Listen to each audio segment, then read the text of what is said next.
Ang sabi po ni Albert Einstein, the will to succeed is important, but the more important is the will to prepare. Ang sabi niya, ang kagustuhan mong magtagumpay ay mahalaga. Gusto mong magtagumpay, mahalaga yan. Pero ang sabi niya, pero the most important, ang pinakamahalaga, ay yung kagustuhan mong maghanda para ikaw ay maging successful. Siya po, na scientist na, para sa kanya, preparation is more important than the will of succeeding. Mas gusto niya magplano. Mas gusto niya mag-plan, mag-prepare sa mga bagay na darating. Siya po ang scientist na nag-invento ng telepono, si Mr. Alexander Graham Bell. Ang sabi niya, before anything else, preparation is the key to success. Bago ang lahat, ang susi ng tagumpay ay paghahanda. Di ba, para makapasa ka sa board exam, ang ginagawa mo? Review. Magre-review ka muna. Maghahanda ka ng ilang buwan. If you want to be success, the key is Preparation. Without preparation, you will never be ready. Pag walang paghahanda, hindi ka magiging handa. Even an army is preparing for war. Anong hinahanda nila? Ang kanilang baril, train, ang lahat ginagawa nila. Ganun sila naghahanda. Even an army is preparing for war. Even the engaged couple is preparing for wedding. Yung mga papakasal, naghahanda para sa kasal. Almost a month. Kakausapin mo lahat, dadalhan mo pa ng regalo, papakiusapan mo pa, text mo pa, gagawan mo pa ng mga ano. Masaya yung nangyayari, pero kailangan mong paghanda. I-prepare mo kasi mayroong magandang nangyayari. We are in the preparation, not in the result. Wala tayo dun sa resulta, kundi nandun tayo sa preparasyon. Para maging maganda ang resulta, kailangan maganda ang preparasyon mo. Like any of this, God is preparing us. Lahat ng mga bagay na ito, tulad ng mga bagay na sinabi ko sa inyo kanina, inihahanda tayo ng Panginoon sa lahat ng bagay. Bakit minsan makakaranas ako ng paghihirap? Minsan nakakaranas ako ng trials kasi hinahanda ka ng Diyos. Kaya nga may midweek service, kasama ka sa J-Group, kasama ka sa Sunday service, may prayer ka pa. Kasi hinahanda tayo ng Panginoon. Piniprepare tayo ng Diyos. Hinahanda tayo ng Diyos sa mga pagsubok. Kaya huwag kang magtataka kung minsan nakakaranas ka ng pagsubok. Preparation mo yan. Sabi mo sa tabi mo, preparation yan. Preparation yan. Preparation natin yan. Natural sa atin yan. John 33:16. Ang sabi ko niya doon, John 33:16, you will get trouble. You will have trouble. But take heart. Magkakaroon ka ng problema. Lakasan mo ang loob mo.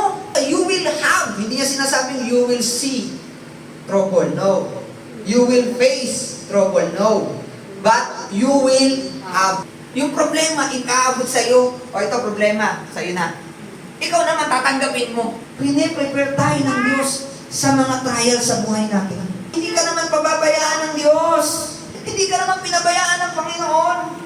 Hinahanda lang tayo ng Panginoong Diyos sa ating mga pagsubok. Sa pamaan pa rin, sa mga salita ng Diyos, sa mga lingkod ng Diyos, sa mga pastor. Kaya makinig ka minsan sa mga pastor. Lagi makinig ka. Tuto kong sumunod. Kahit masakit, sumunod ka. Why? Kasi may tinuturo sa atin. May mga preparation ng Diyos na trial sa ating buhay upang tayo maging handa. Tinitingnan ng Panginoong Diyos anong magiging reaction mo pag binigay sa ito. Binabantayan ng Panginoong Diyos at nakatingin ng Panginoong Diyos sa kanyang anak kung ano ito at anong magiging reaction niya when the trial comes. Inihahanda niya tayo. God is preparing us in blessings. Hindi lang po tayo piniprepare ng Panginoong Diyos sa mga pagsubok, kundi hinahanda niya rin tayo sa mga pagpapala. Ito maganda sa Panginoon. Kaya nga meron tayo minsan testing sa tithes and offering. Kumikita ka sa 1,000, magkano sa Panginoon? 100. Ngayon, hinahanda ka ng Diyos dahil pag binigyan ka ng Diyos ng 10,000 sa wallet mo ngayong araw, tapat ka bang magbibigay sa Diyos? Kung sa 1,000, di mo kayang magbigay ng 100, pag binigyan ka ng Diyos ng 10,000, hindi mo kayang magbigay ng 1,000. Eh paano kung 100,000 na kinikita mo sa isang buwan? 10,000. Ang tanong, kaya mo bang ibigay yun sa Panginoon? Kaya nga minsan piniprepare tayo na magbigay. Minsan may kakatok sa'yo. Pautang. Pahiram. Tinuturuan ka ng Diyos na magbigay. Ang pagpapala ay nasa pagbibigay. Gusto mo ng blessing na mas malaki? Matuto kang magbigay. Na pag dumating sa malaking bagay, magpagkakatiwalaan na kita. Pag binigyan kita ng 1,000,000, binigyan kita ng 50,000 ngayon, nasaan ka? Hindi ka na maganda ugaga, pumunta muna ako sa mall, magbibili muna ako ng ganito, mamaya na lang mag-church, bukas na lang ako susunod na mag-church. Hindi mo hinahanda ang sarili. Hindi ka prepared. And God is preparing us in trials and in blessings. Hinahanda tayo ng Panginoon Diyos sa mga pagsubok. Hinahanda tayo ng Panginoon Diyos sa pagpapala. Kasi hindi niya pwedeng bigyan eh. Lord, gusto ko kotse. Yes, nak, bibigyan kita. Pero wala kang lisensya. Di ka rin marunong magmaneho. Makakadisgrasya ka lang. Tapos ilang taon ka lang, 15 ka lang. Kailangan mo maging handa. Nang sa gayon, maibigay ko yung pagpapala. Sinisimplihan niya nga lang, nak, may blessing ako. Ang tanong, yung puso mo ba handa na? Amen. Ang tanong, ang point mo kasi, is your heart ready? Is your heart prepared to accept the blessing? Kasi baka mamaya, pag binigyan kita ng blessing, mapahama ka pa. Kaya binibigyan tayo ng pagsubok. Ganun din po sa pagsubok. Inaalaw ng Panginoon ang mga pagsubok sa atin, nang sa gayon, makita ng Diyos kung gaano katindi ang pananampalataya mo sa Kanya. Yes. Inaalaw ng Diyos ang hingal mo, ang wala ka pang tulog, para makita ng Diyos kung talagang nag-i-strive ka, nag-grind ka sa Panginoon, di ba? Grind lang. Para makita ang pananampalataya mo sa Kanya. Piniprepare ka ng Diyos. Sometimes totoo, ayaw ng mga tao preparation. Sinigang tayo ha, sinigang. Bumili ng baboy. Gulay na pwedeng sa sinigang. Handa na. Ngayon, walang sampalok. Walang pampaasim. Ano gagamitin mo? Suka? Paksiw na yan! Anong nangyari? Hindi prepared. Alam ko, na-realize ko. When you are going to prepare something, lagi kang nag-a-add ng 1 oras o 2 oras for preparation. Meron kang oras to prepare before the time comes. Ang Diyos, inaalaw tayo na mag-prepare muna bago yung tamang oras. Now, the blessing of the Lord is giving on time. Ang pagpapala ng Diyos, binibigay sa atin on time. Ang problema, tayo.